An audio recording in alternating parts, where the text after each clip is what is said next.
What's up, everybody? It's me, Kevin, from Life of 7. You know me. You see my face every week now. So, last week I hit a huge milestone. I hit 100 subscribers on my vlogging channel.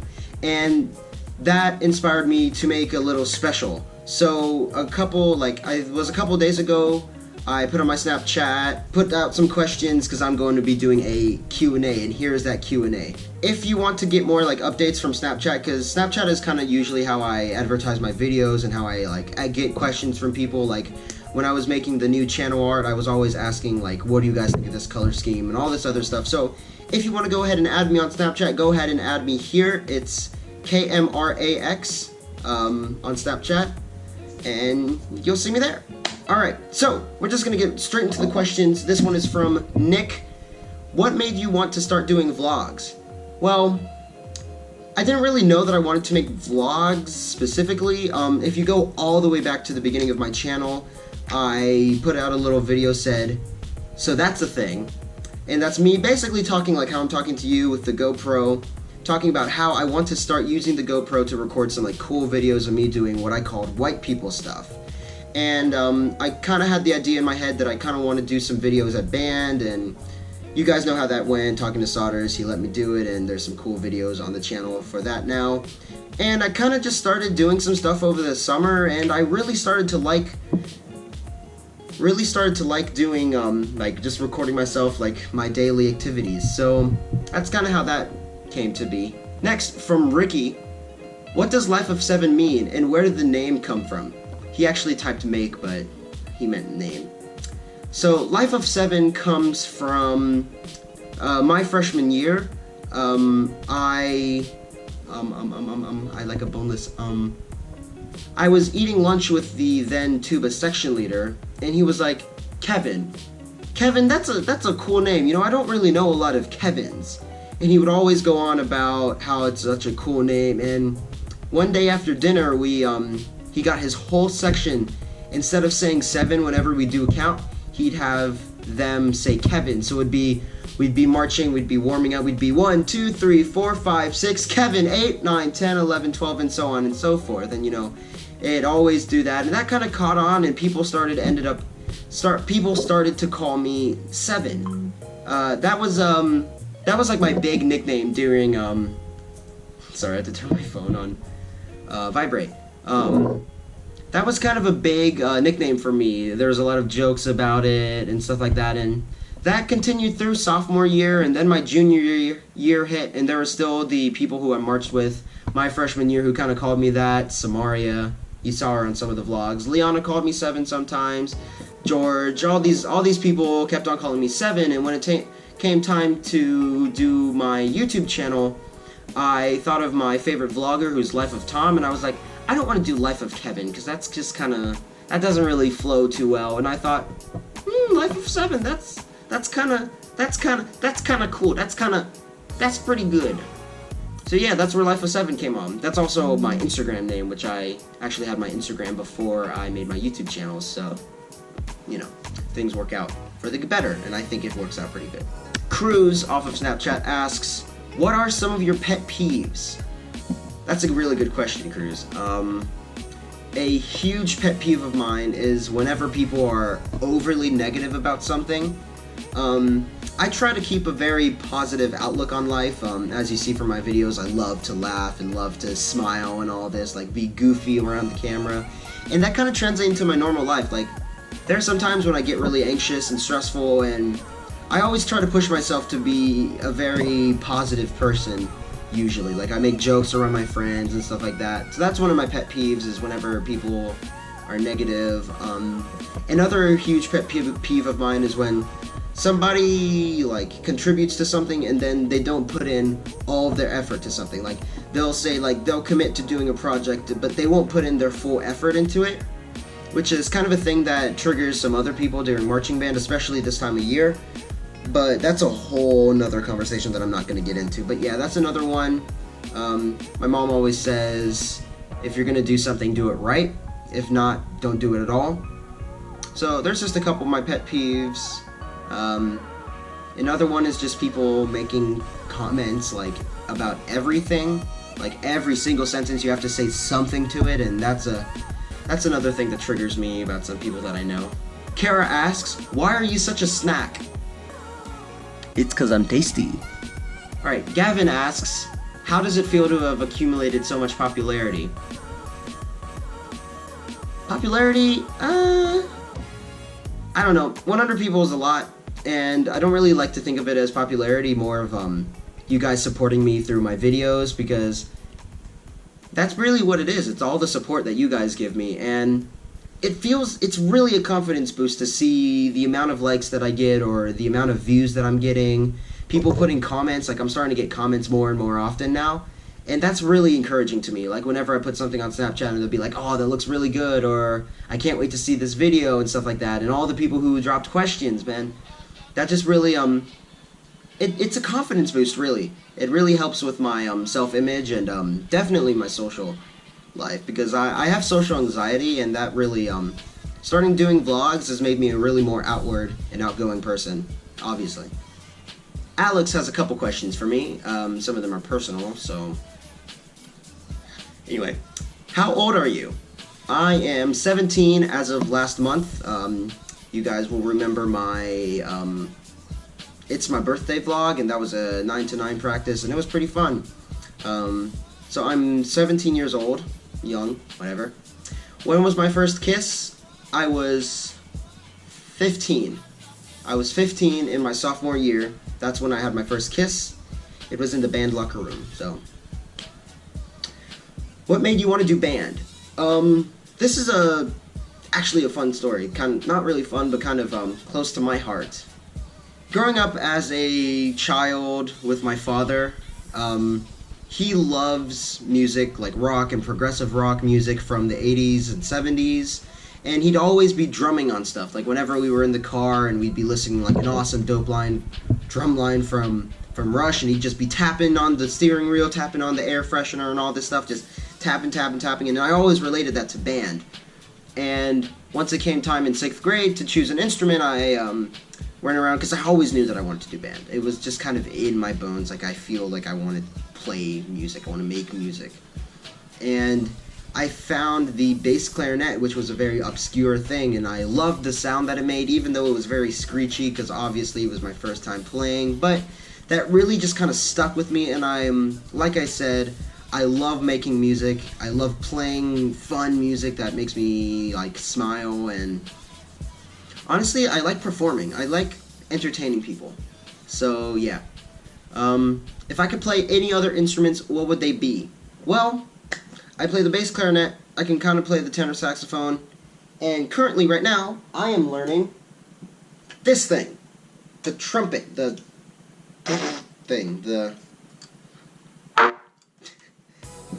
I'm currently learning that, so I can play in the jazz band that our school has for my senior year. Hopefully I'll get good enough. I don't know, that's a big learning curve, though. Alright, and who is my best friend? From Alex. You already know, it's Alex. Look at this picture. Look at us. We're so good looking. Just... Ulysses. You've seen him a lot because I put him in my videos. So, he has a bunch of questions. Why did I start YouTube? It goes with my whole thing. I like entertaining people, and I've always liked to do, I found out that I started liking to make the videos on my phone, so that's kind of how it goes. What was my favorite show? I don't know if he's talking about TV show or marching show. For TV, my favorite show was Person of Interest. Now it's Game of Thrones. Person of Interest was a really cool show, and I loved it when it was going on. My favorite marching show that the high school has done, like our high school, My Greatest Escape, my sophomore year, was awesome, so cool. I'd become known as the world's greatest. My favorite DCI show?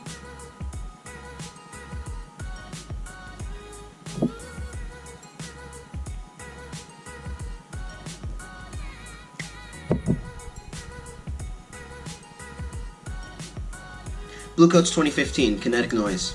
I love everything about that show. Like, I'll casually listen to that at this point. What do you plan on doing with the channel? That's a good question. I'm not quite sure yet, to be honest with you. I just hope to be able to continue to make videos like I do now. I always like the kind of fun feeling that it is, everyone having a good time around me, just helping everybody smile and all that stuff. Hopefully I get to continue making videos like that, and maybe I can up the quality with that, and yeah, hopefully just continue to do that, honestly. Will I ever make YouTube a job? This is something that's come up more than I'd like to admit now that I've hit 100 subscribers. If the opportunity arises that my videos get to the popularity where it would be able to have a sustainable income, of course. If I'd be able to pay for a lifestyle, like even like a humble lifestyle, then I would love to do that as a job. Like, I'm still going to college. I'm not going to quit college to make videos or anything like that, but I'm definitely going to take a look at those analytics and kind of see how we're doing. It's like, if the opportunity shows itself, then maybe. Will you ever come back and run the McEachern media team?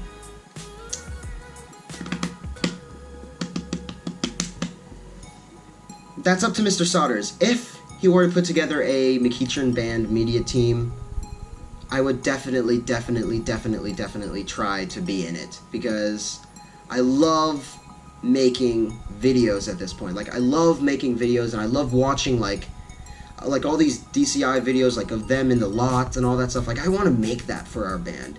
But currently, right now, I'm not in a position to really make those kind of videos, since, you know, I'm in the band, and we don't currently have a media team. So there's not really a thing that I would come back and run it. But hey, Mr. Sodders, if you want to make a media team in a couple years, hit me up, because I would so love to do that. That would be so awesome. Kara asks, why do you hate macaroni? I never acquired the taste for it as a child. It always tasted nasty to me. Like, something about the processed cheese, and it just doesn't taste good to me. What did it ever do to you? It tastes bad. Like, come on. Mac and cheese, ugh. Mackenzie, from my section, you've also seen her in my vlogs, asks some stuff about school. So, how can I make senior year easier? This is something I've been struggling a lot with. Yeah, this is something that I've been struggling a lot with, especially with the workload and marching band. You definitely need to be able to have a moment to clear your head, think about what you have to do, and put your mind into focusing on it. It's a whole lot of time management, because you'll have extracurricular activities, you'll have a lot of work from your classes, especially if you have anatomy or pre-calculus. It's a whole lot of stuff that you just have to be able to balance and try to get some fun in there too. I use my extracurricular, which is marching band, to have my fun. I also play video games. Yeah. Honestly, another thing that'll make your senior year easier, have friends to talk to. Have a group of people that you can talk to honestly. For me, it's Ulysses, it's Kara, it's my mom. Definitely have a group of people that you can talk to and be honest about. How to help the freshmen feel welcome, which is a question from Mackenzie. So, to me, I feel like I'm a fairly fun and sociable person. So, honestly, just kind of let them in. Like, don't harass them for being like, oh, you can't play this, oh, you can't play that. That's a negative attitude to have that won't really get far, especially with younger people. In my experience with dealing with freshmen last year and this year, being nice to them, making jokes around them, making them feel like a part of the family. Like, whenever we have 8th grade night, which whenever we invite the 8th graders to one of our football game, we always get them together in this section. We always teach them the stands tunes. We always make them feel like they're part of our low read family. And that's honestly, I think, the biggest thing that you can do, is make them feel like they're a part of something. Even if it's small, even if it's not in band. Make them, like, if you have a freshman in your class, sit next to them. Share a pencil or paper with them. Honestly, yeah. Just make them feel welcome. Take in more air for 6-count air. So if anybody who's not in band, 6-count air is when you breathe in and you expel all of the air from your lungs out in 6 counts. How to take in more air? In band, we do double sips now, so it'll be 1, 2, 3, 4. So the double sip is a really good way. So you'll cap, and then you'll do another sip, and then you can expel it all out. And don't move your shoulders around. That'll constrict you, make you feel like you have to be loose here in this region. Katie, Kara's sister. Does Bruno is gay? Question mark, question mark, question mark, question mark. Bruno gay is? Question from Carson. Did I just wake up? Yeah, no, I did just wake up. I was laying in my bed. And then I put that video. That was in response to the Snapchat video that I put asking for videos. And yeah, I was asleep. I woke up and I was like, hey, I want to do a question and answer. What's up, guys? So yeah, I did just wake up. So that's all the questions that we have. Thank you guys for watching this all the way through. I hope some of the questions were interesting. Told you a little bit more about myself or about the channel. Thank you guys so much for watching. See you guys in the next video. Peace out.